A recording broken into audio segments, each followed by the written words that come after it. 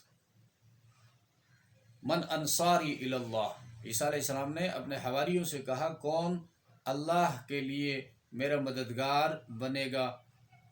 قال الحواریون نحن انصار اللہ، ہم اللہ کے دین کے مددگار ہیں۔ تو وہاں سے ان کو نصارہ کہا جاتا ہے، نصرت کی طرف منسوب کر کے، یا نصارہ علاقے کی طرف، ناصرہ علاقے کی طرف منسوب کر کے۔ اب یہاں پر بھی ایک اہم بات سمجھنے کی ہے، وہ یہ ہے کہ ایک ہیں نصارہ اور دوسرا فرقہ ہے وہ مسیحی یا عیسائی کہلاتے ہیں، ان دونوں میں فرق ہے۔ اور موجودہ جو مسیحی برادری ہے، مسیحیت ہے، یہ مکمل طور پر آؤٹ کم ہے، نتیجہ ہے پولس کی محنت اور اس کی کرتوتوں کا، پال جس کو ہم کتابوں میں، تاریخ میں اور ان کی یعنی مذہبی تاریخ میں ہم پڑھتے ہیں، پال جس کا نام ہے پولس، یہ اصل میں تھا جیوس، یہودی تھا، اور یہ بہت بڑا منافق آدمی تھا، عیسائیت کے اندر گھس گیا اور حضرت عیسیٰ علیہ السلام کی تعلیمات کو خلط ملط کر دیا، اور یوں جو ہے اس نے ایک اب عیسائی مذہب، نصارہ اور یہود، یہ دونوں اہل کتاب ہیں اور دونوں یعقوب علیہ السلام کی اولاد سے تعلق رکھتے ہیں۔ جب یہ دین، اہل کتاب کا دین جو ہے وہ قومی دین ہے، تو قومی دین ہے تو وہ قوم تک محدود ہے، محدود دین ہے، قومی دین ہے، تو پولس نے اس کے اندر قطع و برید کر کے، تبدیلیاں کر کے، تحریف کر کے اس کو تبلیغی دین بنا دیا، تبلیغی دین بنا کر خوب اس کا پروپیگنڈا کیا، خوب اس کو مشتہر کیا اور اس کو انٹرنیشنل ریلیجن بنا دیا۔ اب عیسائیوں سے یہ پوچھا جائے کہ تمہیں یہ عالمی دین ہونے کی حیثیت کیسے حاصل ہوئی، تو اس کا جواب ان کے پاس نہیں ہے۔ اگر وہ کہیں کہ جی ہماری تبلیغ کی وجہ سے، تو پھر سوال ان کے اوپر آئے گا تو تمہارا دین جو ہے وہ تو قومی دین ہے، نسلی دین ہے، ایک نسل کے ساتھ تعلق ہے، جب ایک بندہ اس نسل کا نہیں ہے تو عیسائی کیسے کہلایا؟ تو بہرحال جو نصارا تھے اس زمانے کے، وہ صرف ایک انجیل کو مانتے تھے، ایک انجیل، انجیل متی، میتھیو جسے کہتے ہیں، اور جس کو حضرت عیسیٰ علیہ السلام کے حواری یوحنا نے تشکیل دیا تھا، اور وہ حضرت عیسیٰ علیہ السلام کو اللہ کا پیغمبر مانتے تھے اور اللہ کا بندہ مانتے تھے، اللہ کا بیٹا ہرگز تسلیم نہیں کرتے تھے۔ تو یہ لوگ اس زمانے میں پھر پیچھے دھکیل دیے گئے، ان کو حقارت کی نظر سے دیکھا گیا، اور آج کل وہ ناپید ہیں۔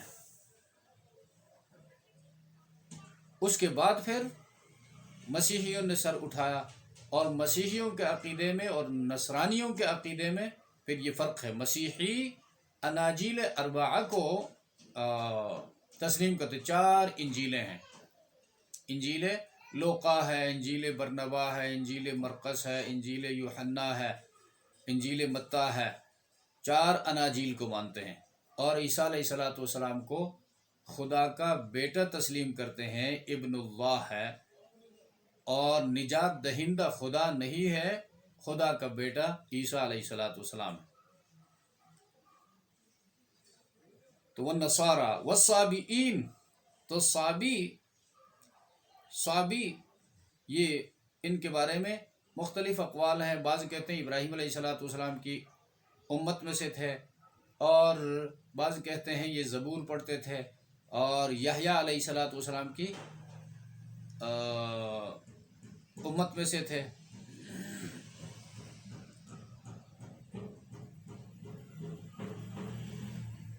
من آمن باللہ ان الذین آمنوا والذین ہادوا والنصارى والصابئین، تو یہ ایک ٹائٹل ہو گئے۔ آمنو جو مومن کہلائے، جو یہودی کہلائے، جو نصارہ کہلائے، جو صابی کہلائے۔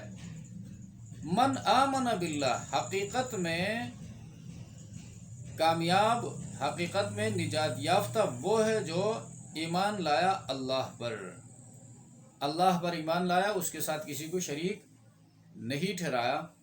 تو اب یہاں سے خود یہ موجودہ عیسائی خود نکل گئے، وہ تو عیسیٰ علیہ السلام کو اللہ کا بیٹا کہلاتے ہیں، اور نجات دینے والا عیسیٰ علیہ السلام کو سمجھتے ہیں۔ تو اللہ پر ایسے ایمان نہیں لائے جیسے ایمان لانے کا حق ہے۔ تو اللہ کو ایسا ماننا چاہیے جیسا ماننے کا اللہ نے خود فرمایا ہے۔ ویسے مطلق طور پر اللہ کا منکر دنیا میں کوئی نہیں ہے۔ ہندو بھی اللہ کو مانتا ہے، اور سکھ بھی اللہ کو مانتا ہے، بدھسٹ بھی اللہ کو مانتے ہیں، یعنی دنیا کا ہر طبقہ اللہ کو مانتا ہے، لیکن اس طرح نہیں مانتا جس طرح ماننے کا حکم ہے۔ والیوم الآخر، اور ایمان لایا آخرت پر، آخری دن پر، اس دنیا کے خاتمے پر ایک دن آئے گا، اس دن کو یوم الآخرہ کہا گیا ہے۔ تو اس دن کو بھی اس طرح ماننا چاہیے جس طرح اللہ کے نبیوں نے بتایا ہے۔ وَعَمِلَ صَالِحًا، اور کیا نیک عمل، عمل صالح، اللہ کا حکم ہو اور بندے کا اخلاص ہو، پیغمبر کا طریقہ ہو، یہ 3 چیزیں جب جمع ہو جائے تو وہ عمل صالح کہلائے گا۔ فَلَهُمْ أَجْرُهُمْ، پس ان کے لیے ان کی مزدوری، ان کا اجر، عند ربہم، ان کے رب کے پاس ہے۔ وَلَا خَوْفٌ عَلَيْهِمْ وَلَا هُمْ يَحْزَنُونَ، اور کچھ خوف نہیں ہوگا ان پر، وَلَا هُمْ يَحْزَنُونَ، اور نہ وہ غمگین ہوں گے۔ لا خوف علیہم ولا هم يحزنون، یہ جنتی زندگی کی قرآنی تعبیر ہے، اس لیے کہ جنت میں خوف نہیں ہوگا، جنت میں حزن اور غم نہیں ہوگا۔ سبحان ربک رب العزة عما یصفون، وسلام علی المرسلین، والحمد للہ رب العالمین۔